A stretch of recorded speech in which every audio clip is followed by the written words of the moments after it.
मतदानावरती काल जो काही प्रकार घडला त्याबाबत आपलं काय आपलं मत आहे? कालचा जो प्रकार मांडुगण फराट येथे घडला तो अत्यंत निंदनीय आहे, घृणास्पद आहे. आपण लोकशाही पद्धतीनं निवडणुका लढत असतो, परंतु आज ह्या निवडणुकांचा जो काही थर आहे तो किती घसरला आहे हे कालच्या गोष्टीवरून आपल्याला दिसून येतं. लोकशाही आहे का नाही असं वाटायला लागतं. त्या आमदारकीच्या पदासाठी समोरची काही लोक सगळं काही विसरून काही अशा प्रकारचे गैरकृत्य करायला कोणाला तरी भाग पाडतात आणि हे करण्यामुळं त्यांना असं वाटत असेल की आमच्या कुटुंबाची सगळी बदनामी होईल आणि म्हणून हे प्रकार त्या ठिकाणी दिसून येत आहे. खरं म्हणजे आज महाराष्ट्रामध्ये आपण पाहतो की जी परिस्थिती राहिलेली आहे गृह खात्याची ती अत्यंत दुर्दैवी आहे. पुढेही कायदा आणि सुव्यवस्थेचं राज्यच राहिलं नाही. कारण आज नुसता माझ्या आमदारांचा मुलगा सोडून द्या, पण तो एका साखर कारखान्याचा चेअरमन आहे आणि साखर कारखान्याच्या चेअरमनवरती अशी परिस्थिती येणं, त्याला डांबून ठेवणं, 10 कोटीची मागणी करणं, म्हणजे चालले काय या राज्यामध्ये? असे प्रश्न माझ्यासारख्या कार्यकर्त्याला त्या ठिकाणी मनामध्ये येतात. तर अशा या गोष्टीचा बंदोबस्त होणं ही काळाची गरज आहे. असं कृत्य परत घडू नये, कारण असं कृत्य घडवून आज ऋषिराज तरुण आहे. शेवटी त्याला पण वाईट वाटतं की अशा प्रकारानं आपल्याला कोणीतरी बोलवून नेणं, फसवून. आज निवडणुकीचं काळ आहे. आपण निवडणुकीच्या काळामध्ये मतं मागण्यासाठी अनेक ठिकाणी फिरत असतो, जात असतो. एखाद्याने सांगितले की ह्या वस्तीवरती चांगलं मतदान आहे, जरा तुम्ही आलं तर मतदान होईल आपल्याला, म्हणून पण आम्ही लोक जात असतो.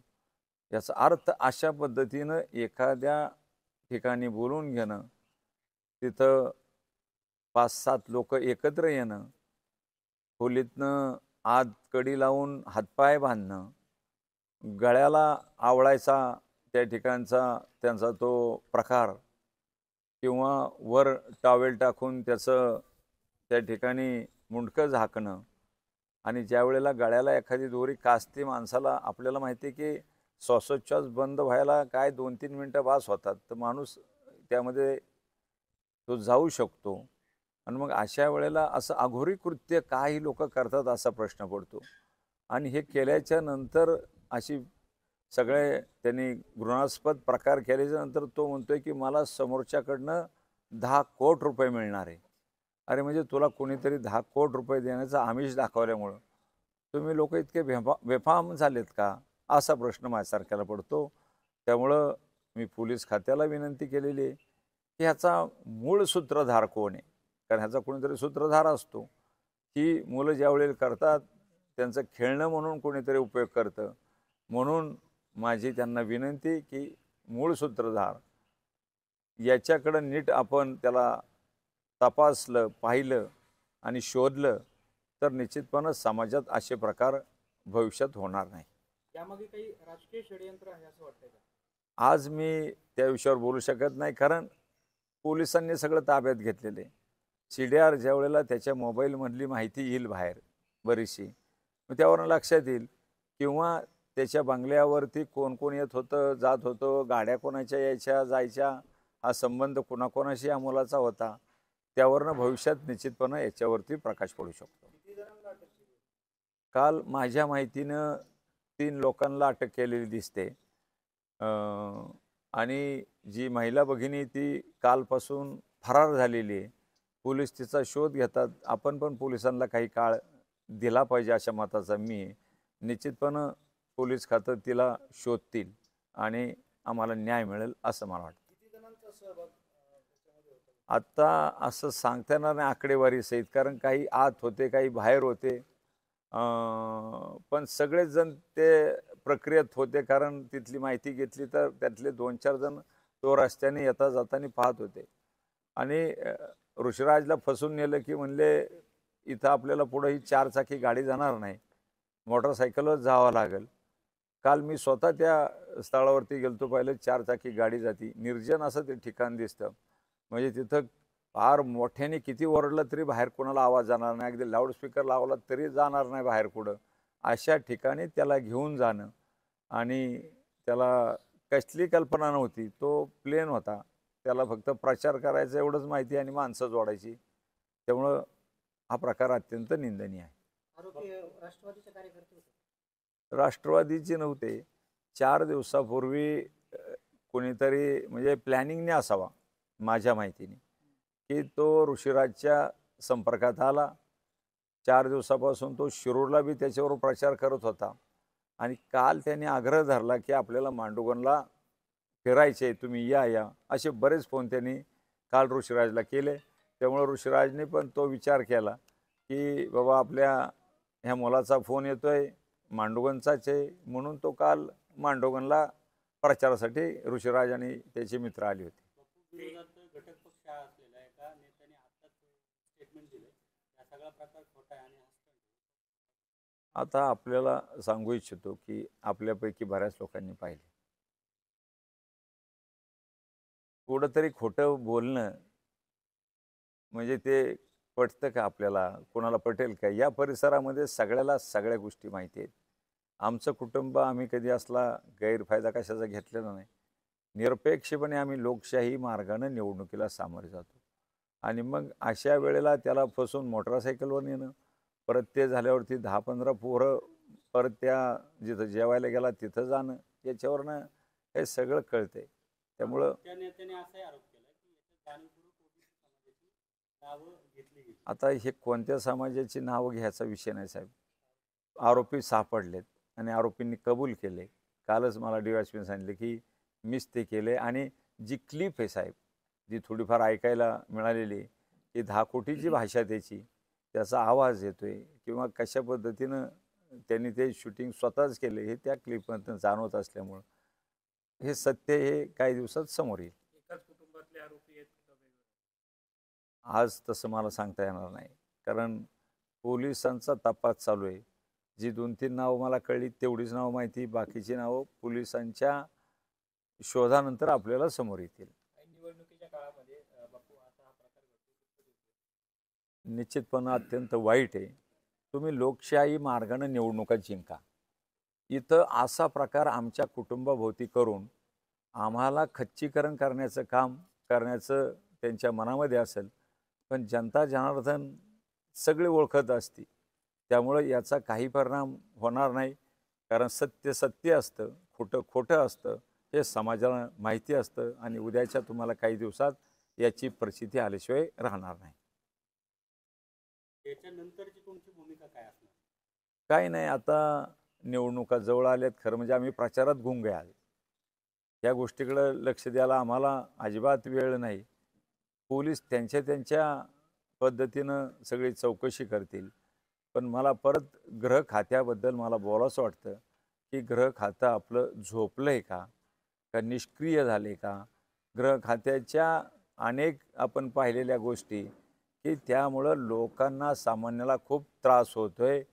त्यामुळं एक निष्क्रिय गृह खातं, गृहमंत्री या राज्याला आज लाभलेलं आहे, असा माझा आरोप आहे. आपल्याला कोणी मोठ्या नेत्यांनी किंवा इतरांनी कोणी अधिकाऱ्यांनी संपर्क साधला नाही? आमच्या सगळ्या नेत्यांनी आमची विचारपूस केली, फोन केले.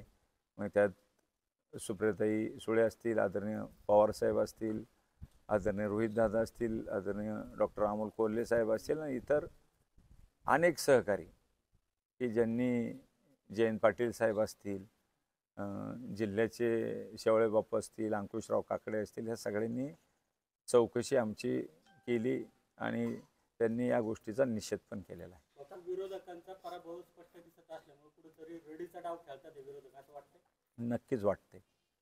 मी आज कोणाचं नाव घेत नाही, पण काही काळात हे उघडं होईल, की विरोधकांच्या पायाखालची वाळू सरकलेली आहे. त्यांना पराभव समोर दिसत आहे आज आणि त्या पराभवामुळं असं काहीतरी आम्हाला कशात तरी गुंतून आमच्या कुटुंबाला बदनाम करायचं असलं षडयंत्र आज समोरची लोक, विरोधी लोक करताना माझ्यासारख्या कार्यकर्त्याला दिसतात. योग्य तऱ्हेने तपास करतील असं वाटतं का आपल्याला? मला वाटतंय तसे की पोलीस खातं योग्य दिशेनं तपास करीन आणि निश्चितपणे आम्हाला ते न्याय देतील. तक्रार नोंदवण्यास जरा उशीर झाला किंवा लगेचच सहकार्य केलं असं काय? नाही, तक्रारीला काय असतं की मी स्वतःच वादविवाद टाळत असतो मी नेहमी. आमचं कुटुंब पोलीस स्टेशनपासून थोडं 2 हात दूर असतं आणि मग बाबा कधी असं वाटतं की काय किरकोळ झालं की या निवडणुकीच्या निमित्तानं, मग किरकोळ असेल तर कशाला. परंतु ज्यावेळेला DYSPच्या निदर्शनास झालं की हे सगळं सत्य आहे, मग त्यांनी लगेच FIR दाखल करून घेतली आणि कारवाई सुरू केली आणि योगायोगानं आरोपी पण सापडले गेले. पप्पू, ह्या घटनेत 4 दिवसापूर्वी जिथं ही घटना झाली ज्या घरात, त्या परिसरात वाघोलीतली एक कार फिरत होती असं कळाले आणि हे जे आरोपी आहे त्यांच्यातल्या काही जणांना देवदर्शनाला पण घेऊन गेले होते. तर इथं याच्यात कुठंतरी विरोधकांचा डाव किंवा कनेक्शन असू शकतं. आता गाडी फिरली हे तर सत्यच आहे, कारण त्या गाडीचे फोटो नंबर तिथं आज आपण पाहिलं असेल की पोलीस खात्याकडं आलेले आहेत आणि त्या अँगलने पण पोलीस खातं तपास करत आहे की बाबा ही गाडी का सतत फिरत होती, का यांना प्रोत्साहन देत होती. अनेक वेळेला अशा आरोपींना कोणीतरी मोठा मासा प्रोत्साहन देतो आणि मग त्यासाठी तो म्हणतो मी तुला एवढे कोटी देतो तेवढे कोटी देतो, म्हणून तो स्वतः सांगतोय की मला समोरचे 10 कोटी रुपये देणार आहेत असा स्वतः तो बोलतोय आणि परत ऋषीराजला पण 10 कोटीची मागणी तो करतोय. म्हणजे हे खंडणी बहादरच आहे असं म्हणलं तर वावगं नाही. थेट आरोप कोणावरती आहे? असं थेट कुणाचं नाव मी नाही घेऊ शकत. पोलीस खातं कुणाचं नाव नाही घेतलं का? हां आरोपीने कुणाचं नाव नाही घेतलं? अजून आता पोलिसांची चौकशी चालू आहे. हळूहळू ते नाव पडेल. आज आपल्यासमोर उगाच पुरावा नसेल तर कोणाचं नाव घेणं योग्य नाही.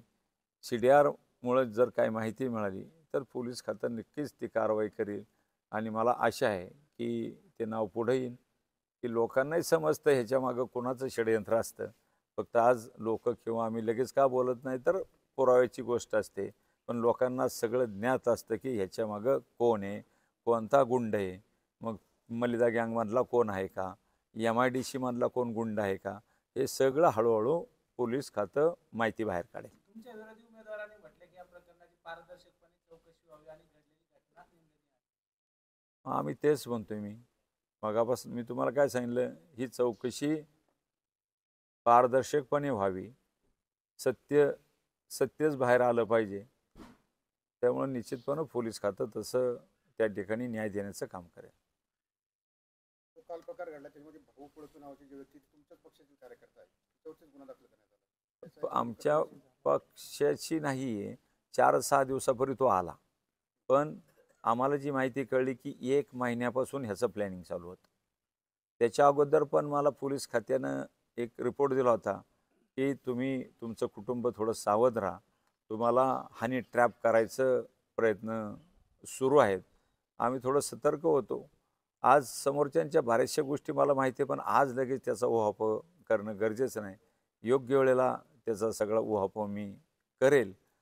त्यामुळं आज आमच्यावरती जो अन्याय झाला आहे तो पोलीस खात्यानं चांगल्या पद्धतीनं आणि पारदर्शकपणे त्याचं संपूर्ण जी काही माहिती असेल ती माहिती जनतेसमोर यावी अशी आमची आशा आहे.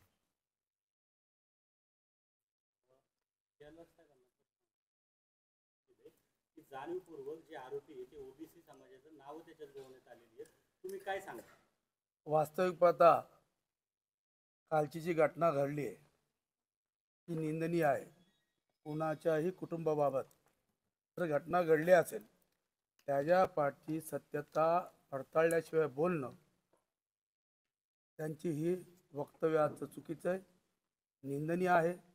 त्यांनी प्रकरणाची नीट चौकशी करावी, नंतर बोलावं. कुठल्याही समाजावर न बोलता आमच्याबरोबर महाविकास आघाडीत सर्वच समाज आमच्या सोबत आहे असं कुठल्याही दिशा द्यायचा त्यांनी प्रयत्न करू नये.